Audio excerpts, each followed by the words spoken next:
Hello, അസ്സലാമു അലൈക്കും. വഅലൈക്കും അസ്സലാം വറഹ്മത്തുള്ളാഹി വബറകാതുഹു. അതൊരു ചോദ്യം.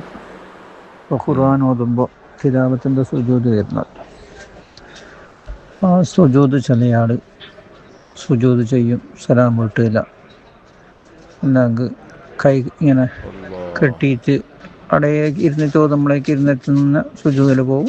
എനിക്ക് രണ്ടാമത് ഖുർആൻ ഓതുന്നത് കാണുന്നുണ്ട്, സലാം വീട്ടലുമില്ല, കൈ കെട്ടലുമില്ല.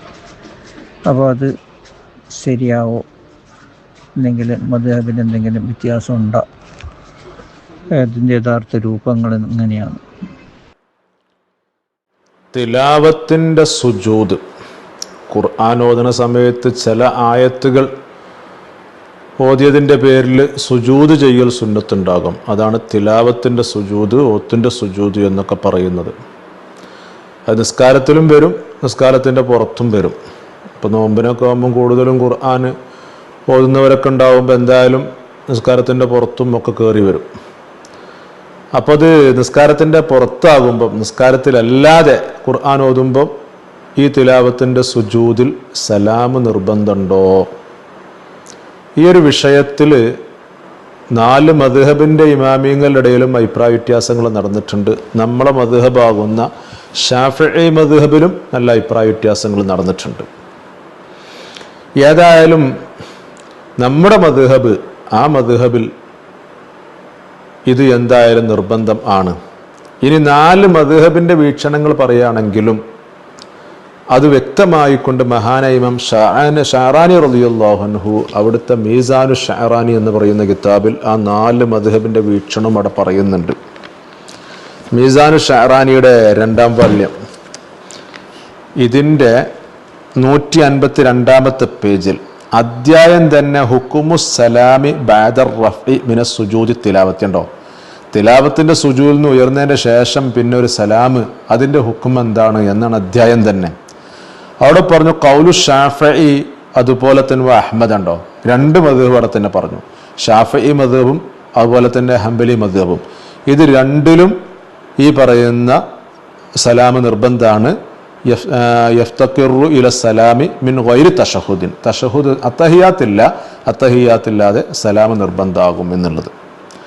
എന്നാൽ അബൂ ഹനീഫ റളിയല്ലാഹുവിൻ്റെ ഹനഫി മദ്ഹബും മാലിക്കി റളിയല്ലാഹുവിൻ്റെ മാലിക്കി മദ്ഹബിലും ഇന്നഹു യുക്കബ്ബിറു ലിസ്സുജൂദി വലിർറഫ്ഇ വലാ യുസല്ലിമു, സലാം അവിടെ ആവശ്യമില്ല, സലാം നിർബന്ധമല്ല എന്ന റൂട്ടിലാണ് പോയത്. അപ്പം 4 മദ്ഹബിൽ ഷാഫിഈ മദ്ഹബിലും ഹംബലി മദ്ഹബിലും ഇത് നിർബന്ധമാകും. ബാക്കിയുള്ള 2 മദ്ഹബിലും അത് നിർബന്ധമില്ല. ഹനഫി മദ്ഹബിലൊക്കെ അങ്ങനെ സലാമില്ല എന്ന് തന്നെയാണ് അവരുടെ മദ്ഹബിലൊക്കെ ഈ പറയുന്ന മുഅ്തമദാക്കി വെച്ചൊക്കെ. അപ്പം നൂറുൽ ഇലാഹ് എന്ന കിതാബുണ്ട്, ഹനഫി മദ്ഹബിൻ്റെ ഏറെക്കുറെ മുഅ്തമദായ കാര്യങ്ങളൊക്കെ പറയുന്ന കിതാബ് തന്നെയാണ്. ഇമാം ഷുറംബല ഇല്ലി എന്നവരുടെ ഇത് ഒറ്റവാളത്തിൽ തന്നെ ഉള്ളൂ. ഇതിലുണ്ടോ 222-ാമത്തെ പേജിൽ വഖൈഫിയത്തുഹ, ഇപ്പോൾ അതിൻ്റെ തിലാവത്തിൻ്റെ സുജൂദിൻ്റെ ആകൃതി വിശദീകരിക്കുന്നിടത്ത് അതിൻ്റെ ആകൃതി ഇങ്ങനെ പറഞ്ഞു വലാ തശഹുദിൻ വലാ തസ്ലീമിൻ, സലാമും തശഹുദൊന്നുമില്ല, തഹിയ്യാത്തും സലാമൊന്നും വേണ്ട എന്നാണ്. അപ്പം ഹനഫി മദ്ഹബിലൊക്കെ അങ്ങനെയൊക്കെ തന്നെയാണ്. ഏതായാലും അപ്പം 4 മദ്ഹബിലും അഭിപ്രായ വ്യത്യാസങ്ങളുണ്ട്. അപ്പോൾ അതുകൊണ്ടാണ് അവിടെയൊക്കെ അങ്ങനെ കാണുന്നത്. ഇപ്പോൾ വിദേശത്താണല്ലോ ഇപ്പോൾ എൻ്റെ ചോദ്യങ്ങളൊക്കെ വരുന്നത്. അപ്പോൾ അവിടെ ഇങ്ങനെ എന്തുകൊണ്ട് അവിടെ പള്ളികളിൽ ചില സലാം വിട്ടുന്നില്ല, അതിങ്ങനെ വരുന്നു, അങ്ങനെ വരുന്നു, ചിലപ്പോൾ ചില അറബികൾ ഇങ്ങനെ ചെയ്യുന്നു. അത് മദ്ഹബിലുള്ള അഭിപ്രായ വ്യത്യാസങ്ങളാണ്. ഏതായാലും ഷാഫിഈ മദ്ഹബാകുന്ന നമ്മുടെ മദ്ഹബിൽ അത് നിർബന്ധം തന്നെയാണ്. പക്ഷെങ്കിൽ ഈ നമ്മുടെ മദ്ഹബിലും അഭിപ്രായ വ്യത്യാസങ്ങളൊക്കെ ഉണ്ട്. അത് മഹാനായ ഇമാം നവവി റളിയല്ലാഹുവിൻ്റെ മിൻഹാജ് നോക്കിയാലൊക്കെ അത് വ്യക്തമായിട്ട് മനസ്സിലാവും ചെയ്യും. മഹാനായ ഇമാം നവവി റളിയല്ലാഹുവിൻ്റെ അടുത്ത് മിൻഹാജിൽ അതുമായി ബന്ധിച്ചുകൊണ്ട് പറയുന്നു, ഈ മിൻഹാജിൻ്റെ 112-ാമത്തെ പേജിൽ വഖദ സലാമു ഫിൽ അദ്ഹരി എന്നാണ് പറഞ്ഞത്. വക്കദ സലാമു ഫിൽ അദ്ഹരി, ആ ഇബാറത്ത് കാണുമ്പോൾ തന്നെ മനസ്സിലാകും അഭിപ്രായ വ്യത്യാസം ഉണ്ട്. ഒന്ന് വക്കദ എന്നായിട്ട്, ഇവിടെ വക്കദ എന്ന് ഇടുമ്പോൾ തന്നെ ഫുഖഹാന്റെ ഇടയിൽ അങ്ങനെ ഒരു അഭിപ്രായം വരും. വക്കദ ഇടുന്ന സമയത്ത് തന്നെ അഭിപ്രായ വ്യത്യാസങ്ങൾ ഉണ്ട് എന്നതിൽ അതിലേക്ക് സൂചിപ്പിക്കുന്നുണ്ട്. ഇനി മാത്രമല്ല ഫിൽ അദ്ഹരി എന്നാണ് നബിമാം പറഞ്ഞത്. അദ്ഹർ എന്നുള്ള നബിമാം എപ്പോഴാ പറയൽ? നബിമാം തന്നെ മിൻഹാജിന്റെ തുടക്കത്തിൽ പറയുന്നുണ്ട്, ഞാൻ എപ്പോഴാണ് അദ്ഹർ പറയാ, എപ്പോഴാണ് മഷ്ഹൂർ പറയാ എന്നൊക്കെ പറയുന്നുണ്ട്.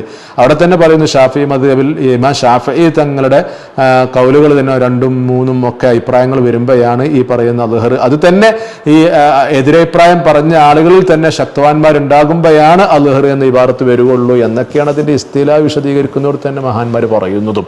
അപ്പൊ ഏതായാലും അഭിപ്രായ വ്യത്യാസങ്ങളൊക്കെ ഉണ്ടെങ്കിലും നമ്മുടെ മദ്ഹബാകുന്ന ഷാഫിഈ മദ്ഹബിൽ അത് നിർബന്ധം തന്നെയാണ്, ഒഴിവാക്കാൻ പറ്റൂല, ഒഴിച്ചുവിടാൻ പറ്റാത്ത ഒന്ന് തന്നെയാണ്. അതാണ് മുഅ്തമദ് എന്നുള്ളതൊക്കെ മഹാനായ ഖാത്തിമുൽ മുഹഖഖീൻ ഇബ്നു ഹജർ ഹൈതമി റളിയല്ലാഹു അൻഹു മിൻഹാജ് വിശദീകരിച്ചുകൊണ്ട് തുഹഫയിൽ പറയുമ്പോൾ വ്യക്തമായിട്ടെല്ലാം റെഡിയാകും.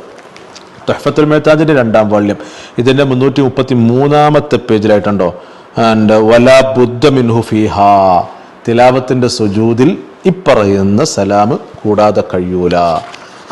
അത്തഹിയ്യാത്ത് ഓതൽ നിർബന്ധം സുന്നത്തൊന്നുമില്ല, സുന്നത്ത് പോലും ഇല്ല എന്നുള്ള അവിടെ പറയുന്നുണ്ട്. വലാ യുസന്നു തശഹുദൻ, അത്തഹിയ്യാത്ത് സുന്നത്തൊന്നുമില്ല കേട്ടോ. ഇനി എങ്ങാനും ഒരാൾ അത്തഹിയ്യാത്ത് ഓതിയാലോ, ചിലപ്പം അങ്ങനെ നിസ്കാരത്തിൽ ആ ഓർമ്മക്ക് വേണ്ടി അങ്ങനെ ഓതിയാലോ, ഓതി എന്ന് വിചാരിച്ചു കൊണ്ടില്ല അവിടെ ആ സുജൂദ് ബാത്തിലാണെന്നോ അത് ശരിയാകൂല എന്നുള്ള ഒന്നും ഒരിക്കലും പറയേണ്ടതില്ല. അവിടെ സുന്നത്തില്ല, അത്തഹിയ്യാത്ത് സുന്നത്തില്ല എന്ന് പറഞ്ഞുകൊടുത്ത് തന്നെ ഇതൊക്കെ മഹാനായ ഇമാം ഷർവാനി റളിയല്ലാഹു അൻഹു തുഹഫ വിശദീകരിച്ചുകൊണ്ട് ആശത്തു ഷർവാനിലും പറയുന്നുണ്ട്. ഇതിന്റെ ആശത്തു ഷർവാനിയുടെ 2ാം വാള്യം ഇതിന്റെ 551, 552 പേജുകൾ നോക്കിയാൽ കാണും. കണ്ടോ, ഇപ്പം ഫലൗ അത്താബിഹി ലം യദുറ, ഒരാളിന് അത്തഹിയ്യാത്ത് കൊണ്ടുവന്നാലോ, തശഹുദ് കൊണ്ടുവന്ന് വിചാരിച്ചുകൊണ്ട് യാതൊരു കോട്ടവുമില്ല, ബുദ്ധിമുട്ടൊന്നുമില്ല. അതിന്റെ റീസൺ കാരണം പറഞ്ഞെന്താ, ലി അന്ന ഗോയത്തുഹു അന്നഹു തവ്വലൽ ജുലൂസ ബഅദ റഫ്ഇ മിനസ് സുജൂദി വമാ അതാ ബിഹി മിനത്ത് തശഹുദി മുജറദു ദിക്രിൻ വഹുവ ലാ യദുറു. ഉണ്ടോ, അപ്പൊ അങ്ങനെ അത്തഹിയ്യാത്ത് കൊണ്ടുവന്നു തന്നെ അഹര് ദിക്ർ കൊണ്ടുവന്നു എന്നേ വരുള്ളൂ. ആ ഇരുത്തം കുറച്ച് നീട്ടിക്കൊണ്ടുവന്നു, അതിൽ കുറച്ച് ദിക്ർ വേറെ കൊണ്ടുവന്നു എന്നല്ലേ വരുള്ളൂ. അതൊന്നും ഒരു ബുദ്ധിമുട്ടാക്കൂല എന്ന് മാത്രമല്ല, ബൽ ഖദിയ്യത്തു കലാമി അദ്മുൽ കറാഹത്തി, അതിലൊരു കറാഹത്ത് പോലും ഇല്ല എന്നാണ് പണ്ഡിതന്മാരുടെ വാക്കുകളൊക്കെ മനസ്സിലാക്കുന്നത്. അപ്പൊ ഒരു കറാഹത്ത് പോലും, അപ്പൊ സുന്നത്തില്ല അത്തഹിയ്യാത്ത് ഓതൽ, ഓതിയാൽ കറാഹത്തും ഇല്ല, അതുകൊണ്ട് എന്തെല്ലാം ഒരു ബുദ്ധിമുട്ടും ഇല്ല എന്നാണ്.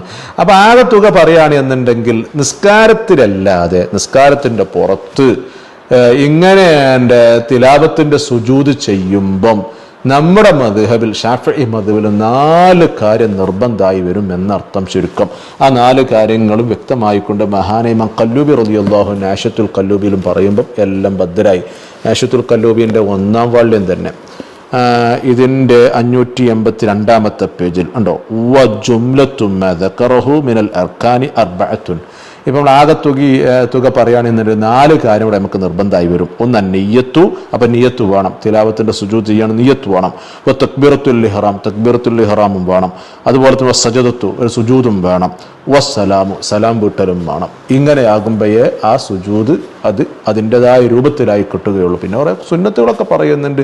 അപ്പൊ ആകെ തുക പറയുകയാണെന്നുണ്ടെങ്കിൽ സലാമിന്റെ വിഷയത്തിൽ മദ്ഹബിന്റെ ഇമാമിങ്ങളുടെ അഭിപ്രായ വ്യത്യാസം ഉണ്ട്.